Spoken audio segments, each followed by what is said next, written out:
জাৰগাঁও প্ৰাথমিক ৰাভা ছাত্ৰ সন্থাৰ উদ্যোগত দ্বিতীয় বাৰ্ষিক বাইকু উৎসৱ উদযাপন। ওদালগুৰি জিলাৰ খৈৰাবাৰী সমীপৰ জাৰগাঁৱত এদিনীয়া বৰ্ণাঢ্য কাৰ্যসূচীৰে জাৰগাঁও প্ৰাথমিক ৰাভা ছাত্ৰ সন্থাৰ উদ্যোগত দ্বিতীয় বাৰ্ষিক বাইকু পূজা অনুষ্ঠিত কৰা হয়। বিশেষকৈ খেতিৰ লগত সংগতি ৰাখি জেঠ মাহৰ পূৰ্ণিমা তিথিত ৰাভা জনগোষ্ঠীৰ লোকসকলে পালন কৰে এই বাইকু পূজা। ৰাতিপুৱা মাংগলিক কাৰ্যসূচীৰে অনুষ্ঠানৰ শুভাৰম্ভণি হোৱাৰ পিছতে পতাকা উত্তোলন, জুবিন গাৰ্গৰ প্ৰতিচ্ছবিত শ্ৰদ্ধাঞ্জলি জ্ঞাপন, বাইকুৰ মাংগলিক পূজা অৰ্চনাৰ লগতে দিনজোৰা কাৰ্যসূচীৰে বাইকু পূজা অনুষ্ঠিত হয়। খৈৰাবাৰীৰ পৰা সুদৰ্শন কলিতাৰ ৰিপৰ্ট, AIN লাইভ। বাইকু উৎসৱ আজি তাৰমানে যিটো জেঠ মাহৰ পূৰ্ণিমা তিথি, এই জেঠ মাহৰ পূৰ্ণিমা তিথিত ৰাভাসকলৰ যি জাতীয় উৎসৱৰ লগত যি বাইকু পূজাৰ যি সম্পৰ্ক, সেই বাইকু পূজা আমাৰ ওদালগুৰি জিলাত গোটেই বাইকু পূজা সমিতিসমূহৰ মানে পৰিচালনাৰ লগতে ইয়াৰ উত্তৰণ কেনেকৈ আগুৱাই নিব পাৰি তাৰ কাৰণে এটা জিলা কমিটি গঠন কৰা হৈছে। এই জিলা কমিটি বাইকু সুৰি অসম ওদালগুৰি জিলা কমিটি হিচাপে ইয়াক নামাকৰণ কৰা হৈছে। আৰু সেই কমিটিৰ জৰিয়তে আমি বাইকু পূজা আমাৰ ওদালগুৰি জিলাত আমি আমাৰ যিবিলাক আঞ্চলিক আছে মানে সংগঠনসমূহৰ ৰাভা ছাত্ৰ সন্থাই হওক, ৰাভা জাতীয় পৰিষদেই হওক, ৰাভা মহিলা পৰিষদেই হওক, যিবিলাক মানে ৰাভা সাহিত্য সভাই হওক, মানে আঞ্চলিক আছে, সেই আঞ্চলিকৰ অন্তৰ্গত অঞ্চলবিলাকত আমি আঞ্চলিকভাৱে বাইকু পূজাৰ বা উৎসৱ পালনৰ প্ৰতিষ্ঠা আমি কৰিছোঁ। লগতে আজি আমি মানে শাখা ভিত্তিত বা গাঁও ভিত্তিত বা চুবুৰী ভিত্তিত ইয়াক আমি প্ৰচাৰ প্ৰসাৰৰ কাৰণে ব্যৱস্থা হাতত লৈছোঁ। তেনেকৈ মানে বাইকু পূজা অনুষ্ঠিত কৰিছে। গতিকে আমি তেখেতসকললৈকে আমাৰ আন্তৰিকতা জিলা সমিতিৰ ফালৰ পৰা জ্ঞাপন কৰিছোঁ। আৰু পৰৱৰ্তী সময়ত আমাৰ এই বাইকু পূজাৰ যি উদ্দেশ্য, বাইকু পূজাৰ লগত ৰাভা জাতীয় জীৱনৰ যি সম্পৰ্ক, এই সম্পৰ্কখিনি আমি ৰাভা ৰাইজে জানি থকাৰ লগতে আমাৰ লগত সহবাস কৰি পেলাই যিসকল মানে বাসস্থান আমাৰ আছে চুবুৰী হিচাপে বা আমাৰ অঞ্চলস্থ হিচাপে, তেওঁবিলাকৰ ওচৰতো আমাৰ মানে এই কাৰ্যসূচীটোক মানে চিনাকি কৰাই দিয়াৰ কাৰণে আমি প্ৰয়াস কৰিছোঁ। সকলোৱে মিলিজুলি যদি আমি ইয়াত মানে অংশগ্ৰহণ কৰিব পাৰোঁ, নিশ্চয় আমি আগন্তুক সময়ত ইয়াৰ উন্নতি মানে হ'ব, ইয়াৰ প্ৰচাৰ হ'ব।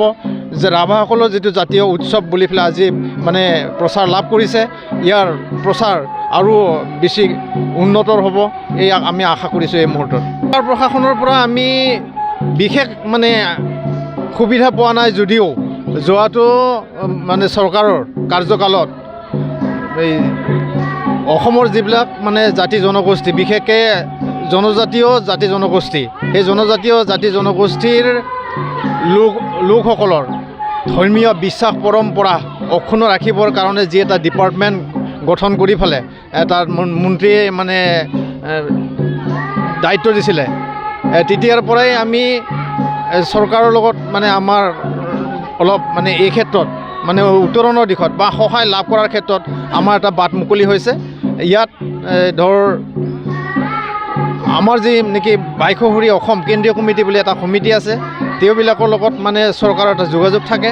সেই যোগাযোগৰ জৰিয়তে আমি যিবিলাক মানে অঞ্চলে বা জিলাই বা গাঁৱে যিবিলাক আমি বাইকু পূজাৰ কাৰণে আমি দাম গঢ়ি তুলিছোঁ, সেইবিলাকত মানে অৰ্থনৈতিকভাৱে মানে আমাৰ মন্দিৰটো স্থাপন কৰিবৰ কাৰণে কিছু আৰ্থিক সাহায্য আমালৈকে প্ৰদান কৰিছে, আমি পাবলৈ সক্ষম হৈছোঁ। আৰু যিখিনি সাহায্য আমি লাভ কৰিছোঁ এইখিনি এই মুহূৰ্তত আমি নিশ্চয় আমাৰ কাৰণে সেইখিনি সম্পূৰ্ণভাৱে আমি কাৰ্যকৰী কৰিছোঁ যদিও সেইখিনি সাহায্যৰ সেই মানে ধনৰাশিৰ পৰা আমি আমাৰ বিচৰা মতে আমি মানে গঢ়ি ল'ব পৰা নাই। ইয়াত মানে আৰু বিশেষ চৰকাৰে আমাক এই ক্ষেত্ৰত সহায় কৰিব বুলি আমি আশা পালি আছোঁ। হয়, নমস্কাৰ। যিহেতু আমাৰ ঝাৰগাঁও প্ৰাইমাৰী আমাৰ 11টা চুবা আছে, সেই 11টা চুবাৰ গোটেইখিনি গাঁৱৰ সভাপতি ছেক্ৰেটাৰীক লৈ পেলাই আলোচনাখিনি কৰি যিহেতু আমাৰ ৰাভা জাতিৰ এটা উৎসৱ যিটো বাইকু পূজা বুলি পেলাই কওঁ আমি, সেই বাইকু পূজাটো আমি আজি দ্বিতীয় বৰ্ষৰ স্থাপিত কৰিছোঁ। আৰু লগতে আমি এই বাইকুটোৰ লগত সংগতি ৰাখি যথেষ্টখিনি অন্যান্য জনজাতিখিনিও আমাক সঁহাৰি জনাইছে। আৰু তেওঁলোকৰ সহযোগতেই আমি এই বাইকুৰ আজিৰ যি অনুষ্ঠানখন আমি ধুনীয়াকৈ সুন্দৰভাৱে চলাই নিয়াত আমি সাহস পাইছোঁ। আৰু সেই সাহসটো আমাৰ ওচৰে পাজৰে যিখিনি জনজাতি অন্যান্য জনজাতীয় মানুহখিনিও আমাক আঁকোৱালি লৈছে। আমি আমাৰ যিটো মানে ধৰ্ম পৰম্পৰা, যিটো ধৰ্ম, সেই ধৰ্মটোক আমাৰ জীয়াই ৰাখক বুলি তেওঁলোকে এটা যিটো প্ৰতিশ্ৰুতি দি পেলাই সাহস দিছে, আমি ধন্যবাদ তেওঁলোকৰ কাৰণেও। আৰু লগতে আমাৰ যিটো আমাৰ ৰাভা জাতিৰ যিটো বাইখু পূজা আমাৰ জেঠৰ পুণ্যিত হয়, সেই আজিৰ দিনটোত যেনেকৈ জেঠ মাহৰ পুণ্যিত আমি এই বাইখুটোৰ স্থাপিত আৰু সেনেকৈ আৰম্ভ কৰা হৈছে আৰু তেনেকৈয়ে আগৰ পূৰ্বকালৰ মানুহখিনিয়ে এনেকৈ চলাই নি আছে। আৰু সেই মৰ্মে আমিও সেই একে নিয়মৰ মাধ্যমেৰে আজি আমি সেই অনুষ্ঠানখন পাতিছোঁ। আৰু ইয়াত আমাৰ গোটেই ৰাইজ মানুহখিনিয়ে একত্ৰিতভাৱে সহযোগ কৰি যি আমাক আনন্দ কৰিলে তেওঁলোকৰ কাৰণে আমি ৱেলকাম জনাই আৰু তেওঁলোকৰ লগত আমি এটা আশীৰ্বাদ লৈ পেলাই আমি যি আগবাঢ়িছোঁ, সেয়ে আমাৰ মানে আজিৰ দিনটো পৰ্বখিনিত বাইখু পূজাখিনিত আমি সহযোগ কৰিছিলোঁ। সেইখিনি ধন্যবাদ। নমস্কাৰ। আজি যিহেতু আমাৰ বাইখুহুৰি অসম চাৰগাঁও প্ৰাথমিক বাইখু উদযাপন সমিতিৰ উদ্যোগত আমাৰ ইয়াতে দ্বিতীয় সংখ্যক বাইখু উৎসৱ আমি উদযাপন কৰিছোঁ। আমাৰ আজিৰ প্ৰথম কাৰ্যসূচী আছিল পতাকা উত্তোলন কাৰ্যসূচী। ইতিমধ্যে সুন্দৰভাৱে পতাকা উত্তোলন কাৰ্যসূচীটো সামৰণি পৰিল। তাৰ লগতে দ্বিতীয় কাৰ্যসূচী আছিল আমাৰ অসমৰ হিয়াৰ আমঠু শ্ৰদ্ধাৰ জুবিন গাৰ্গলৈ আমাৰ শ্ৰদ্ধাঞ্জলি জ্ঞাপন কৰা হৈছে। এই অনুষ্ঠানটো সুন্দৰভাৱে অনুষ্ঠিত হৈ গৈছে। তাৰ পিছতেই আমাৰ যি নেকি বাইখু পূজাৰ আৰম্ভ, সেই আৰম্ভও সুন্দৰভাৱে হৈ গৈছে। এনেকৈ আজি আমি ঝাৰগাঁৱত প্ৰাথমিক পৰ্যায়ত 11খন আমাৰ সমাজে লগ লাগি আমাৰ বাইখু উৎসৱটি উদযাপন কৰা হৈছে।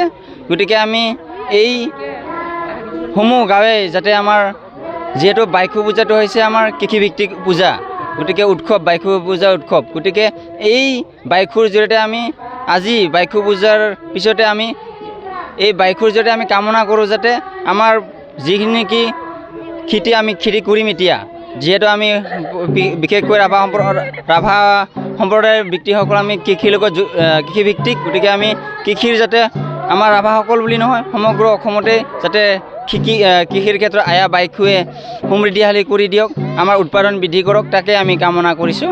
জয় আয়া বাইখু।